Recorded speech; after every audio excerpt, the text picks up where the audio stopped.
brought to you by Ironback.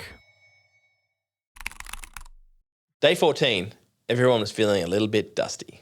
Our Simpson Desert crossing had taken it out of us, not to mention the Birdsville Hotel celebrations. But we got ourselves up, packed up our tents, and got on the road.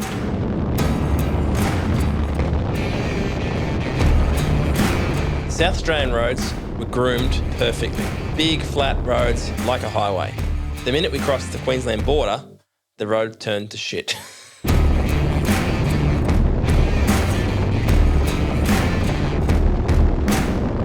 Whoa.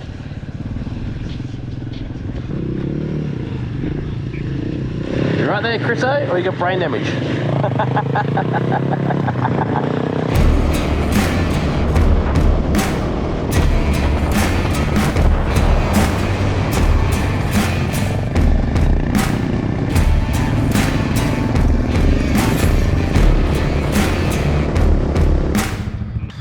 Bit soft there, mate. Can't park there. Can't park there. You know, just over there was dry. Yeah, I know. Fuck. We're all a bit retarded today. The Simpson Desert crossing just fucked us up a little bit, didn't it? Took the wind out of our sails. See if you can pull the front wheel around to here when you're going, so you're getting that rut. Come and get sand, Chris. A little mistake could cause us a huge problem, can't it? Pull that front into that. Get Chris there.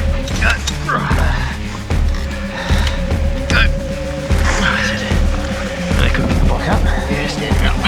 Yep.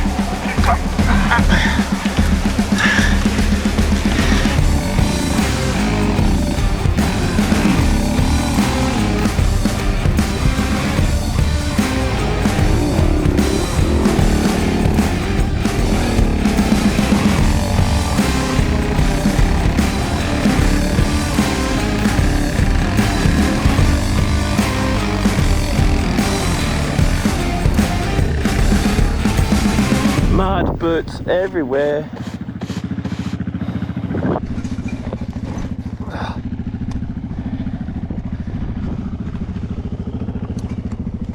No, I saw that.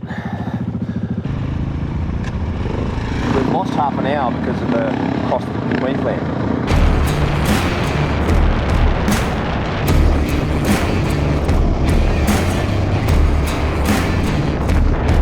We stopped in at Cordello Downs Station for a little bit of smoko, reading about the brave men and women that went out into the unknown to settle these stations. Cordello Downs stone shearing shed. What do you reckon, Christo? Fuck yeah. Eating some food.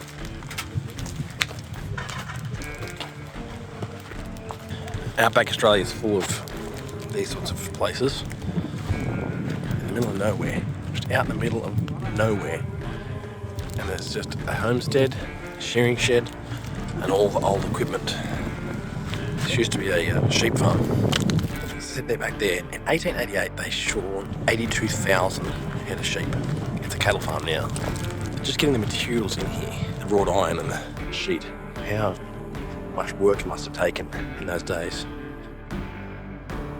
With the huge big timber beams. Looks beautiful still. Australia has a rich and relatively unknown history of Afghani Camaraderie explorers creating settlements, only to be abandoned during the harsh droughts of the Australian outback. Memory of the Afghan Camaraderies. Still in use today. It's a storage shed. Put some steel poles in to stop the roof falling down.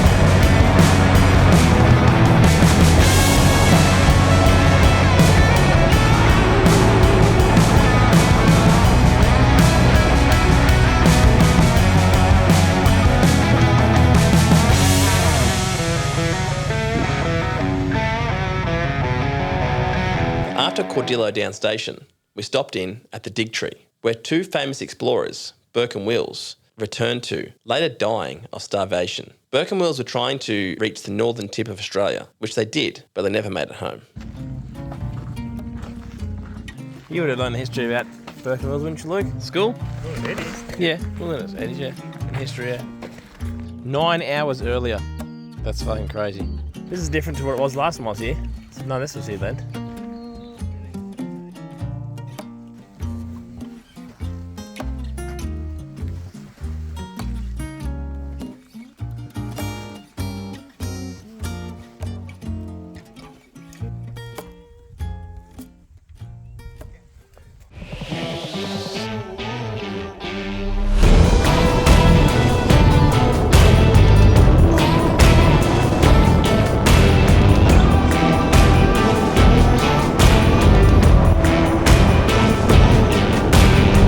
At the end of day 14, we stopped in at the Innaminka Roadhouse. I think everyone was very keen to get some rest and have an easy night. On day 15, we left Innaminka Roadhouse before the sun came up. We were going to go into the Strzelecki Desert, through to Cameron's Corner and beyond. Early morning start.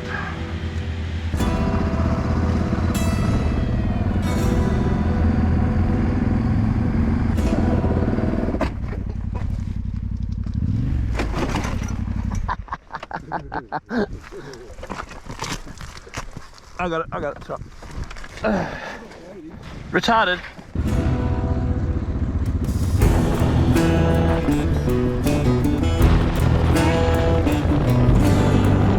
The beautiful desert sunrises with a mackerel sky are truly a sight to see.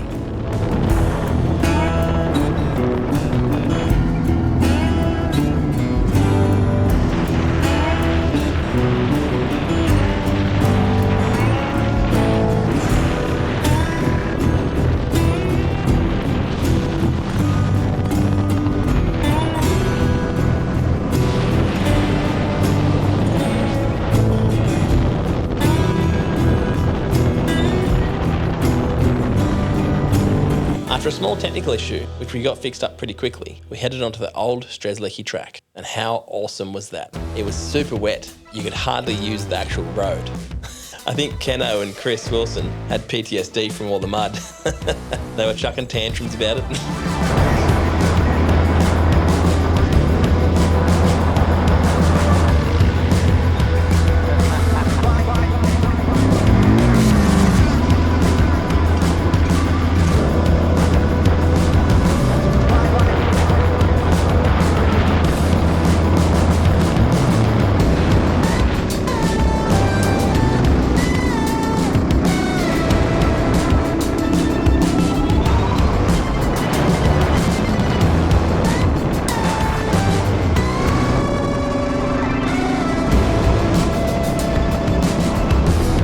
Around Innaminka and throughout the Strzelecki Desert, there are gas fields and oil pump jacks. It's such a strange sight to see when you're at the middle of nowhere and you see a pump jack just clunking away. Tick, tick, tick, tick, tick, tick, pumping oil.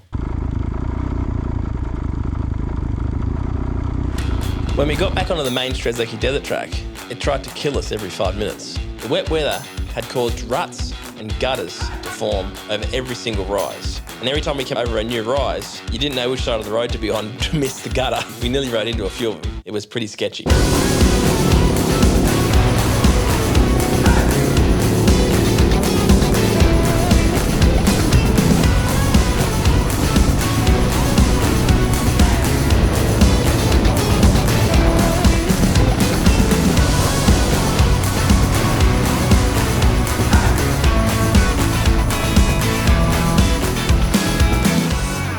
Eventually, we made it to Cameron's Corner and the corner store. Cameron's Corner.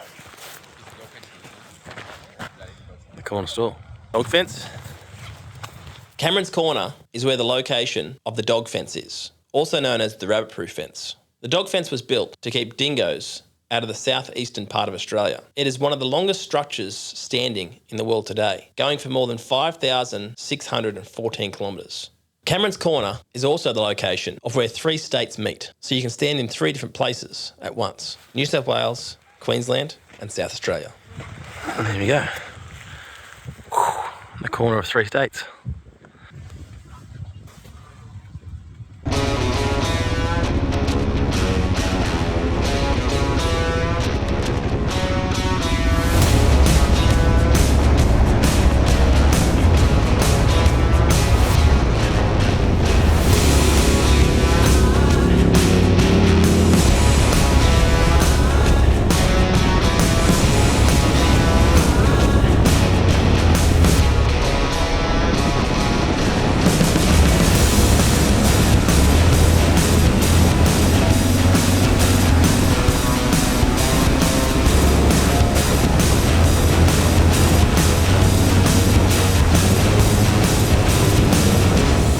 Cameron's Corner, we decided we could make it to Ivanhoe by the end of the day, giving us an easy run back home the next day. A few hours later though, we had some issues.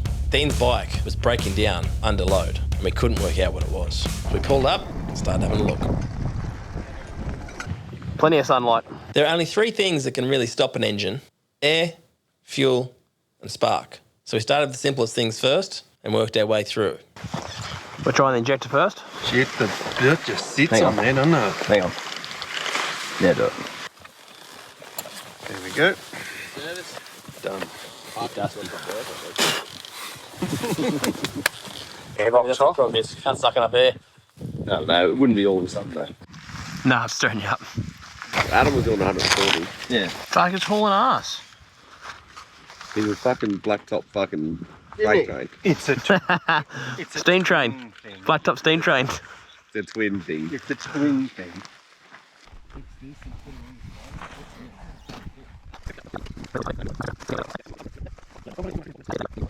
Fuck, that's dirty. Yeah. Dirty, isn't it? Fucking horrible. It's lucky I brought you a spare. That'll do the job. Still going with some major issues. I'm gonna change the fuel pump next. Motorbikes. Mud fucks everything, doesn't it? Mudfuckers. I'm 50% sure this is the problem. 50. 50%. We're riding to dark tonight. No more. From White Cliffs and we just get stuck into it. It's the right title, right name for the place. Yeah. Surely there's bag in what? Turn up at Canberra at fucking 6 a.m. ready to fucking throw a leg over. Come on, Dale. Come on, Dale. The trees, I'm home. No time for showers. Oh, look how dirty it is. I can see it already. Is there electrical connections in the petrol? Yeah. No, it's not too bad. Yeah, you're right. Oh, no, it doesn't look good. It's not great. So when you pull it apart, so you can breathe through it. If you can't breathe through it, that's the problem. Should we change a pump at the same time? I will change everything that's in there. I wouldn't worry about changing the pump. It's I will pumping. change everything that's in that full fucking tank. No, I want to fucking fill it up and then pull it apart again. Just put 1 litre in it and then just start it.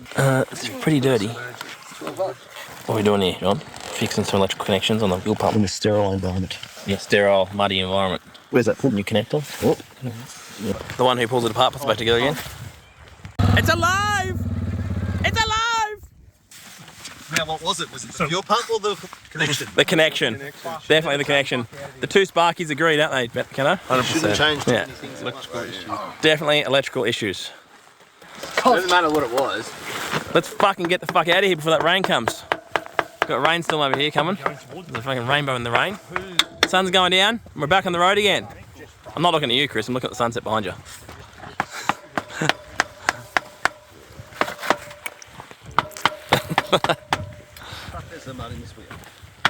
After 4 hours of fault finding, we finally got it fixed. We're back on the road. We were chasing daylight, trying to avoid the rain. Something told me both of those things would not happen.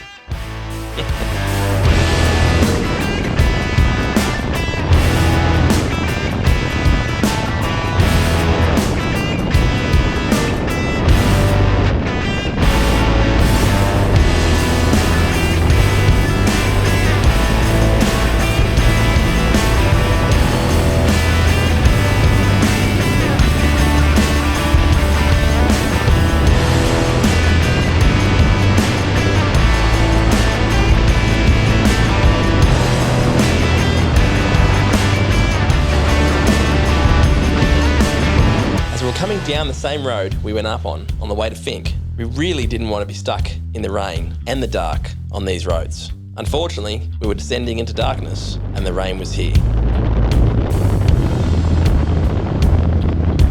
Most of the boys didn't have very good headlights, so we were riding 2 up, side by side, to try to see as much as we could. There was wildlife everywhere and it was very slippery. What a disaster. Eventually, we made it into White Cliffs. Everyone was safe, no one hit the deck. A couple of the boys rode ahead of us. Earlier in the day, they got us some accommodation at a very interesting place, the Underground Hotel. In the Underground. You reckon, Luke? Pretty good. Not bad. Just another experience. Underground Hotel. Underground Hotel. Got an air vent, so we can breathe. Let's go for a look. I'm not going to wear my socks, just going to wear bare feet. like a hobo. Had some issues. Been raining. All the rooms just stay open apparently. We've been riding since sun up, from sun up to sundown. There's the boys' rooms, leaving the door wide open because we're the only ones at this hotel. Oh, we have a museum. Then we come into the restaurant. We can drink the beer and eat the food. There we go. We're on the roof on this one. Because most of the roads had been closed around the White Cliffs area, there was really no tourists around, so we had the whole hotel to ourselves. Who shouted it? You and me. He would have died. He would have perished. Perished. Yeah, right, see, mate. Oh! Day 16 would be the last day of our ride, but it was going to be a really hard day. We'd be doing over 1,000 kilometres. So we're up before the sun came up and we're on the road.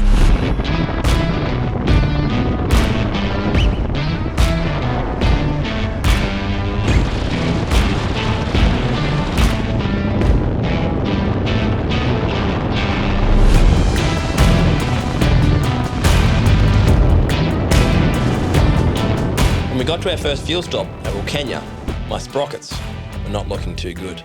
I tried to get some more sprockets at Alice Springs, but due to the Finke Desert Race and the supply and demand of all the race bikes, we couldn't get them. So I've been riding on one set of sprockets the whole time. The mud from day 5 had really chewed out the sprockets on the bike, and now it was getting dire.